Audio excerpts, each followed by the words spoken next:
Today we're going to do the vinegar run on the 8-gallon dual-purpose Pro Steel from Mile High. I'm going to talk why we do vinegar runs for cleaning, and there's a very specific reason that most people don't talk about. I'm also going to go over a couple of specific things for this steel when you're making your first run. So let's get to it.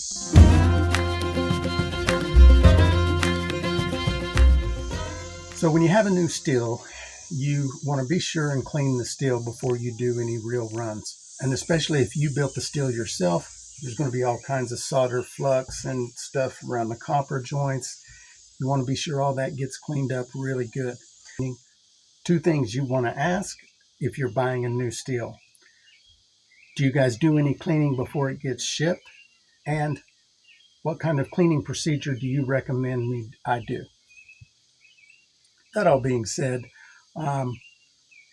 there is a pretty standard practice we're going to go over today, which is called the vinegar run. And vinegar is a good cleaning agent, but there are lots of good cleaning agents. Alcohol itself is a good cleaning agent. Does just doing the first sacrificial run clean the steel? Yes, sort of. Can you get a complete cleaning from a sacrificial run? Yes. Do I have to do a vinegar run? No. But here's the real reason why we do a vinegar run. You want to do a steam clean. And you want to do that because the insides of all the copper, of all the steel, especially in the vapor path, they're hard to get to. And there's sometimes corners and nooks and crannies and different little places that you wouldn't be able to get a brush or a rag, or if you were pulling a rag through, you wouldn't be able to get to it. But if you can blow things out real good with the vapor is going to get in every little nook and cranny. And you can do that with a sacrificial run. The problem is it's dangerous. If you do a sacrificial run and you're just blowing alcohol vapor out of the steel, now you have a flammable vapor in the air all around the steel. So we use vinegar because it's not flammable, and you can blow things out hard with a strong vapor vapor jet, just pushing everything through the steel hard and fast, and it's going to get all the gunk that's in there. It's going to blow it out. So that's really why we do a vinegar run. Now I'm going to do a vinegar run on this steel. The video is not going to be that long because that's going to be really boring content, but I am going to point out a couple of important things. Okay, this is the first time I'm going to be using a heating element or using electric heat on a steel. I've always used campfire or propane.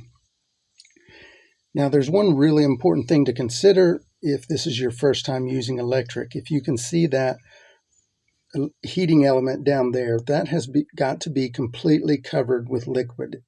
If it's not, you're going to burn that heating element out. It's going to be ruined, and you're going to have to get a new one, and it's not going to take very long for that to happen.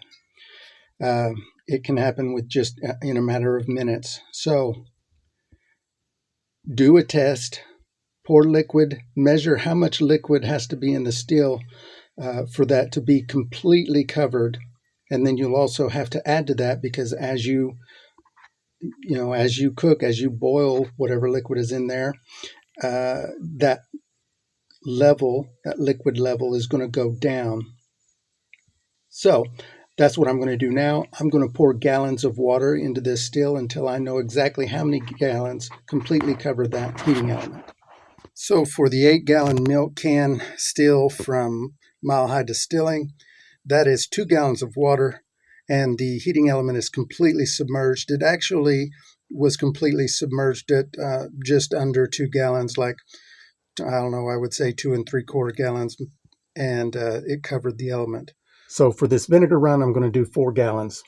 And the formula for a vinegar run, you can remember easily by half, half, half. Half water, half vinegar for half an hour. So I'm going to get 2 gallons of vinegar and put in here, and then I'm going to start putting the steel together, and I'll come back to you guys when there's something interesting. So as you guys can see, I've got this set up. I wanted to point out I don't have the condenser set up. There's no reason to condense the vapor. We want the steam running all the way through the steel. As you'll see at the end of this video, how much crud gets blown through. That's why I've got the 5-gallon bucket to catch the crud. I'm using a generator to run this heating element, this 2000 watts, and as you can see, I've got it turned up almost all the way. I couldn't get it all the way turned up because my generator wouldn't handle it, which it would have helped. So I'm at 212 degrees right now and starting to get steam, and you can see the steam flowing into the bucket. Some of that is going to condense, and then it's also going to catch all of the crud that's coming out of the steel, which we'll show you in just a second.